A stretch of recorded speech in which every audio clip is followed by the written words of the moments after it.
He's definitely healthy, but the hip injury he suffered is still, quote, part of the conversation for his Week 1 status. Nick, what was your reaction to that? I get why he's saying it, and I understand Wild's point that Belichick never loses. That's their Week 1 opponent to rookie quarterbacks. But Brandon, Tua's starting Week 1 for your former team. I would be shocked if that's not how it plays out, Brandon. Great. Absolutely not. Tua plays when Tua is 100% healthy. Flores is already talking about his concerns with him being out only 10 months from his surgery. Number 2, Tua plays when the Miami Dolphins are officially out of the playoff hunt. So that may not come until November. Oh, wow. Ryan Fitzpatrick gives you the best opportunity to win. Listen, these players cannot afford to go another losing season. Now, there's some people that buy into this whole, let's pack it up and let's go for the first round and first pick overall. Like, no, players and coaches don't do that because we know it's a short shelf life. We have 2 to 3 years to get the job done. So you go with Ryan Fitzpatrick for that very reason. Real quick, Brandon, just remind the audience, when you had your all-pro year with the Jets, I'm having a hard time remembering, who was your quarterback?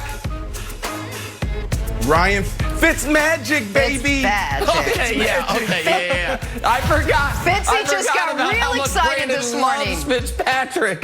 I forgot. Fitzy loved that prediction from Brandon Marshall. All right, to the latest with Alvin Kamara now. Thanks, Brandon. It's been a busy couple of days for the 3-time Pro Bowler. It was reported the running back's been absent at Saints camp since Friday. Then we heard the team was actually open to trading the 25-year-old running back, and now reports are Kamara will return to practice today as he and the Saints will try to iron out an extension. But Kamara's agent did say he never threatened to hold out or requested a trade. Gosh, this seems messy. Brandon, do the Saints need to do whatever it takes to make sure Alvin Kamara is on the field Week 1? Yes. There's a lot of people in the Saints organization think he's the best running back in the NFL. And when McCaffrey signed his deal, everybody was like, holy crap, this puts us in a tough spot.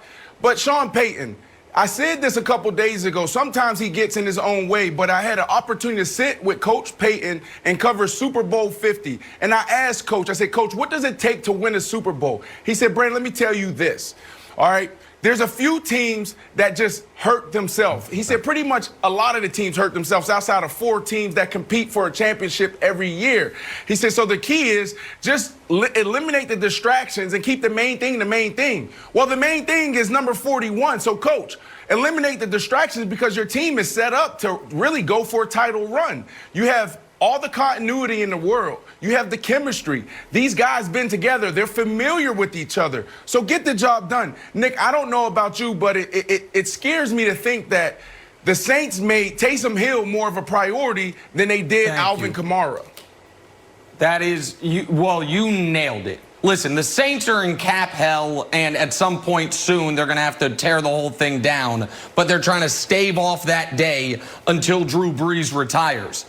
But they knew that when they decided that they were going to, a year early, give Taysom Hill $16 million guaranteed to extend him into 2021. Can we put up Taysom Hill compared to Alvin Kamara? If you end up losing out, like, look at this. Look at this. This is, Kamara's a better returner. We know he's a better receiver. We know he's a better running back. And that thing in the yellow at the bottom, that's Taysom Hill's passing. It's not like he adds a lot in the passing game. He's completed 7 passes in his whole career. If you don't have the money to pay Alvin Kamara, this is somebody who's like, oh my God, I think my car's getting repossessed because I can't pay the note. And someone says, didn't you just buy a 30,000-gallon aquarium? And it's like, yeah, but look at how fun it is to look at these fish. It's amazing. And it's like, yeah, but you're not going to be able to get to work. Like, what are you doing? And Wild, I'm sorry for encroaching on your analogy department. I hope I did well there. But I like that one. If you want to pay Taysom Hill because he's fun and he's cool and he's a gadget player, so be it. But if you do that at the expense of being able to keep one of the 5 best players on your team, you've lost the plot there, New Orleans. Oh, God. I love Taysom Hill as a sand shark swimming around in Nick's aquarium. It's perfect. Look, I think there's a lot of consternation here, Brandon. I think this still gets done. I think there's a little bit of negotiating in the media. When you look at the market for running backs, look, McCaffrey's at 16, Zeke's at 15, Le'Veon's at 13. We've got Derrick Henry's new deal is about 12.5. That's basically where Kamara needs to be. Right now, because he was a third-round pick, he's making less than $1 million. He's like $964. So then the question is, he's the 72nd highest-paid running back in the league. If he was on special teams, he'd be number 60.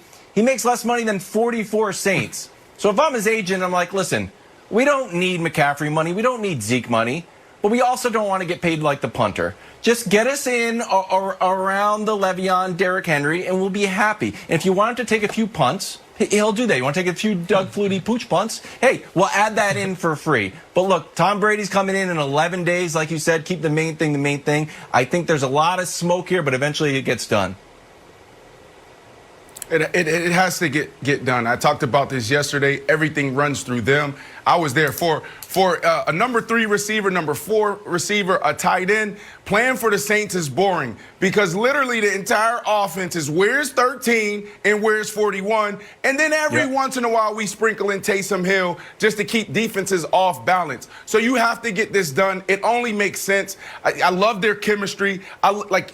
Even when they let go of Ingram, I thought that was a mistake because Ingram was the guy, the glue to the locker room. He was the guy that kept such an intense environment because Coach Payton, he sets the tempo every single day with his preparation, and Ingram was the guy that kept it light because Drew Brees is the guy that's going to look in the mirror for 30 minutes and rock back and forth going through every single play, every single scenario. So when you have Alvin Kamara and what he means to your team in that locker room, you have to get it done. And whilst you're right, I don't think he's the type of guy that needs to be at the top. But he understands his value, and he should be paid that way.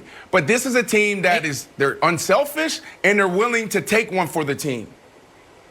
And a few other things. Wilds, what didn't help the Saints yesterday was Joe Mixon getting 4 years, $48 million, same draft class, second-round pick. Mixon's a nice player. He's not Alvin Kamara. So if Mixon's in at 12, you got to think Kamara, even if he's not going to get to the 16 McCaffrey is, he's going to want at least 14, 15.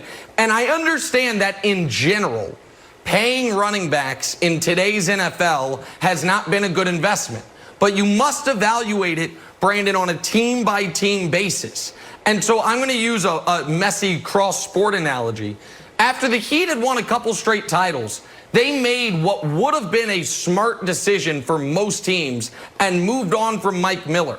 But it was a terrible decision for that team. That's right. Because your championship window is right then and there. You have no guarantee what you're going to look like the seasons 2, 3, and 4 following that.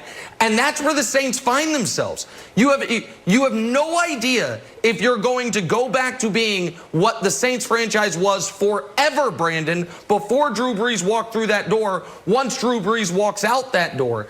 And if you kneecap their ability to compete for another championship this season, to me, it would be indefensible from a franchise building perspective, Brandon. Yeah, Nick, you're right. It seems like chemistry, continuity, understanding each other and perfect fit for my scheme, my team, my organization, what we're trying to do. It isn't appreciated in pro sports anymore. It's all about, well, this is my team, my philosophy. I'm a smart coach. It's built around that. And I think we need to get back to understanding how guys work well together. So that was a perfect analogy talking about Mike Miller. Like sometimes it's just a perfect fit. But I will also challenge you here, Nick, is that he's not a running back. You just got to put athlete next to his name. He does everything. He does everything. If anything, we need to consider him as a receiver. I saw this guy run routes like he was Eddie Royal. I saw him run routes like he was DeAndre Hopkins. He has probably the second best hands on the team. He catches punts for you. He throws the ball in Wildcat. So Wilds, if you're a coach, what do you do? Where do you think the sweet spot is when it comes to this contract? I go and I take one of those huge checks that you see on game shows and write it out and give it to his agent and him, and also a giant pair of scissors to start the season. I cut a big ribbon. All right. I love those checks. It looks like the dual threat Alvin Kamara should be full go for the Saints. Will Gronk be full go for the Bucs? And if so, what will that look like? We'll talk about it. But first, check out Tyreek Hill all geeked up over his Super Bowl bling.